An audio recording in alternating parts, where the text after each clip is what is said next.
Hello and welcome to today's Here's to Your Health podcast. I'm your host, Don Lintzman, and my guest on the podcast today is Dana Neiman. Dana is the Director of Education here at CCMH. And Dana, thank you for taking time to be with me today. Absolutely, thank you. You know, February. I'm getting ahead of myself. Either ahead or behind.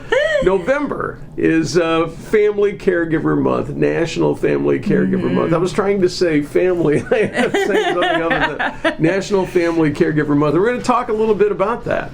But before we do, let's talk a little bit about your experience here in nursing and in education, and how you came to become the person who actually moderates our caregiver group here at CCMH. Okay, so first of all, I've been in healthcare for over 20 years, an eclectic background of nursing experience. I transitioned into the Director of Education and then further into the Director of Patient Experience. About 3 years ago, Louise Galbraith called up here. She had a veteran whose wife says, I don't know how to be a caregiver. What am I going to do? We should have a support group. And I'm happy to say that she is still a member of our group. But they called up and said, you know, we're looking at doing this. We're looking at forming this group, and we want to know if you have anyone on staff. And so I was recommended by an executive assistant at the time. And so I connected with Louise, and I said, you know what, this is something that's very near and dear to me, and I definitely want to do it. But it's January, and I can't do it this month. And she says, oh, well, okay, it's fine. I had just lost my mom in December. And so I just felt that if I was going to take on something like that, I needed to be in a good space, because I did not want to inadvertently make it about me. But it has been such an amazing group. It started out as a care support, like a caregiver, specifically caregiver support group. Well, within the first year, we were able to foster some really meaningful relationships with attendees, with community business partners. The great thing about it is there's no competition. So we have home health agencies, we have hospice agencies, we have multiple social workers, we have assisted living representatives. We also have, you know, myself as a nurse liaison, but also a member of the group. We have someone from the VA's office with Louise, and we all come, and it is about how can we meet the needs of the people that are in the forefront of making sure that their loved ones are connected with the care that they need. In today's day and age, I don't want this to turn into a political or an insurance kind of topic, but in today's day and age, we are very much dictated by certain red tape on what resources are available. And unfortunately, we have a lot of men and women in our community, children, nieces, nephews, friends, whatever, that do not have the financial resources to be able to get professionals into homes and to maintain, the activities of daily living, the self-care, the medications. And so a lot of that responsibility is falling to either spouses or siblings. Like we have one particular family that I can think of that where she is a sister that is caring for her brother, but also is caring for her sister-in-law, and then, her husband has things. And so what's happened is organically with this group, within the first year, the majority of us lost the person, our primary person that we were caregiving for. And so at the end of a year, we sat down and said, we don't want to disband this group, but we actually want to expand the umbrella. And what does that look like? And so what we decided is we now call it a care support group, because you cannot be a caregiver and you cannot help others if you don't know how to care for yourself. And some of that is simple as I'll do a session on guided meditation, and just how do you stop for 30 seconds to 2 minutes and just be in the moment. Let the noise go, recenter, do that body scan, and remember, what do I have control over? Another one that is really very much a fan favorite is, we have the grief recovery method that is the only scientifically proven program to help with grief. And when people think about grief, they think that it's just death, and it's not. There's over 40 different types of grief. And so we have someone come, it typically was Coletta Weeda, now Paulette Lingle is overseeing the majority of those programs. And Paulette came and just explained what it is. And so because of that, we have been able to help connect people with resources that maybe they didn't know were available in the community. As the nurse on the board or on the committee or in the group or whatever you want to call it, I get to help kind of guide some of the conversations on, from a caregiver standpoint, but also from a nurse standpoint, on especially if perhaps there's some complex information coming across that they're overwhelmed with. I can help point them in the right direction. My guest on the podcast today is Dana Neiman. Dana is the Director of Education here at CCMH. Actually fulfills a number of different roles. One of them is our liaison to the caregiver support group here at CCMH.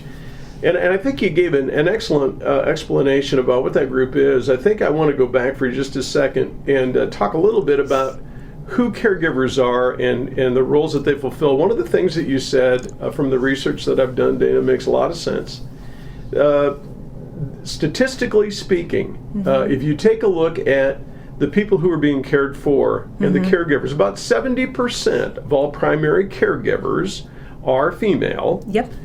And the typical, up until a couple of years ago, the typical arrangement was an 80-year-old female or male being taken care of, usually by about a 40-year-old female. And I know that in your own personal life, you've also experienced this same sort of role. And I think that gives you special insight into this particular group. It really does. So personally speaking, I come from a very dynamic family, like a super dynamic family. And over the course of several years, my grandparents' health is not where it once was. And so with that, they will stay in their home, and we have made that decision, and we know that that's going to be the case. But as things progress, we have to decide what can we handle and what can't we handle, and what resources are available. You're right. Statistically speaking, most females tend to be the caregivers. I can say that in our care support group, we have a good mix of males as well. And some of it is a matter of understanding it's okay to not be okay. And that's a hard one. And so that's one of the biggest messages we have to get across, is that it's okay to not be okay. It's okay to not have all the answers. And you know what? You're not going to do it perfect, especially when you've never done something like this before. And so I actually tell people a lot, saying that you say quite often, Dawn, is where we start isn't where we have to finish. So just because you started this way doesn't mean that's how it has to end. And so part of the superpower of the group is that we do a roundtable. We don't do a roundtable every month and talk about who we are and why we're there and who we're caring for or whatever, but we do a topic. And sometimes our topic is a roundtable. And so we do a topic, and a lot of times the topics come from the groups themselves. And it's like, we had one gentleman come in a couple years ago, and he said, my wife did the majority of the cooking, and I don't know how to cook, and I don't know how to meet what she would expect me to do, and I don't run the kitchen the way that she would. And that was like her ownership role, and she was very prideful of that. And so we were able to get that Sister's Meals in here, and they did a presentation, gave everybody free samples, like, just try it. Is this something you can do? And if it's something that you can't afford, you know what? There's programs out there to be able to help you. The other piece of it is that, again, you have to recognize what's your strengths, what's your weaknesses. And so weaknesses aren't a bad thing. It's just saying, hey, I can't handle this. And that is okay. Yeah, and I think the point that you're making about resources is really good. But I think relationships have a lot to do with that. And what you're talking about are, even though people perhaps had been caregivers, but now the person that they were giving care to is no longer with them, they find great benefit from just simply having the opportunity to share those experiences with other people. And I think from a mental health standpoint, and also from a maintaining relationship standpoint, being a part of a support group like this is an extremely important part of being able to continue to cope with the loss of a loved one and basically the loss of routine as well. Absolutely. And probably one of the best organic side effects, essentially, or, developments of this is that we have established such amazing, deep friendships and connections with people that I myself, may have seen in passing, but it would have not been anything more than in passing and being kind. And now it's to the point of, this is the highlight of my month personally. Like, this is the highlight of my month. I get to see amazing people that have been on a journey. I get to see amazing people that are still on the journey sometimes, and they get an opportunity to sometimes help mentor other people that wander in and are just like, I don't know where to start. I don't know where I'm at. Even if they are no longer caregivers and have never been to this group, they're still welcomed with open arms and just saying, you know what, we've been there. You're in a company of friends. My guest on the podcast today is Dana Neiman. Dana is the Director of Education here at CCMH. We're talking about Family Caregiver Month, National Family Caregiver Month, which is in November of every year. We're talking about the CCMH Caregiver Support Group. Dana, before we wrap up today, I guess one thing I want to make sure is that there's anybody listening today. When does our group meet and where? So 99.99% of the time we meet at the hospital, and it is in meeting room C and D, and it is always the second Thursday of every month. We have the room reserved starting at 2:30 in the afternoon, but the official meeting starts about 3.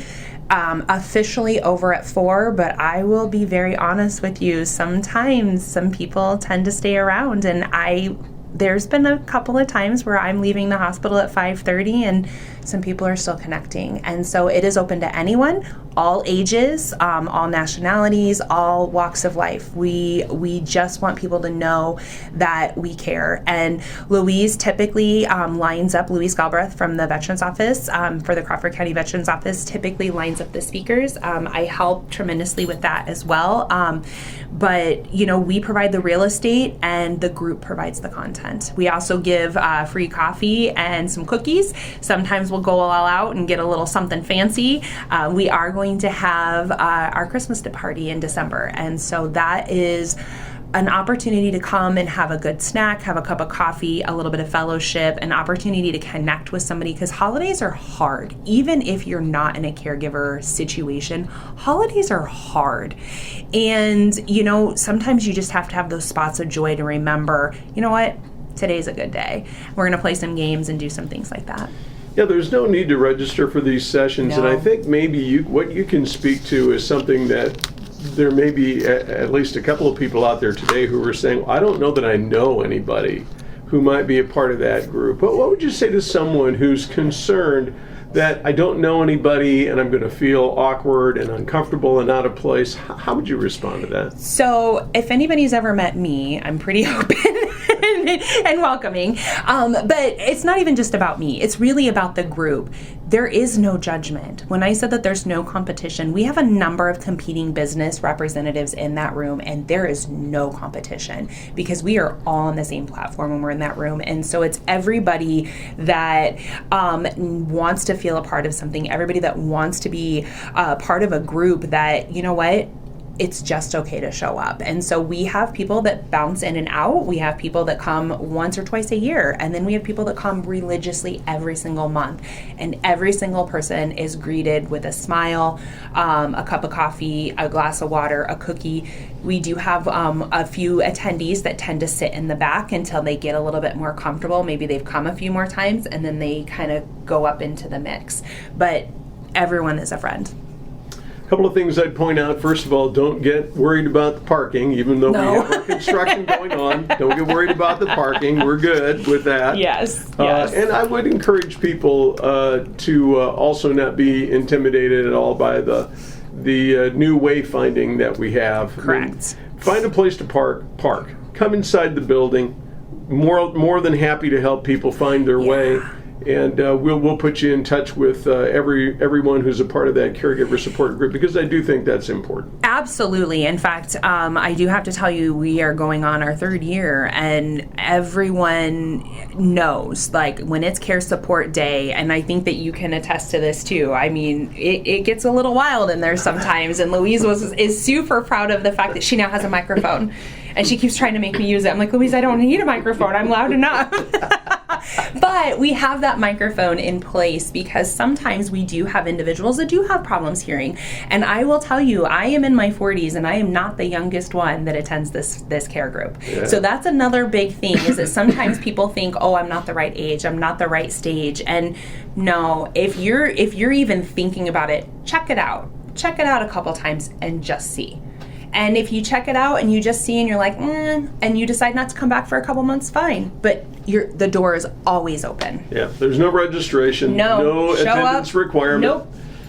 Just show up. Show up, be part of what we're doing. Absolutely. Dana, thank you so much for your time today. Absolutely, thank you. My guest on the podcast today is Dana Neiman. Dana is the Nurse Director of Education here at CCMH. We've been talking about National Family Caregiver Month, which happens every November. And again, we just want to reiterate, for anybody who has interest in the caregiver support group, feel free to come join us. We'd love to have you. And it's, again, Dana, the 2nd Thursday of every month. The meeting room is reserved starting at 2:30 p.m. People will start gathering. You'll see them. But the official content starts around 3. So come and join us. I'm Don Lintzman, your host for the Here's to Your Health podcast. Thank you for listening today. Have a great day.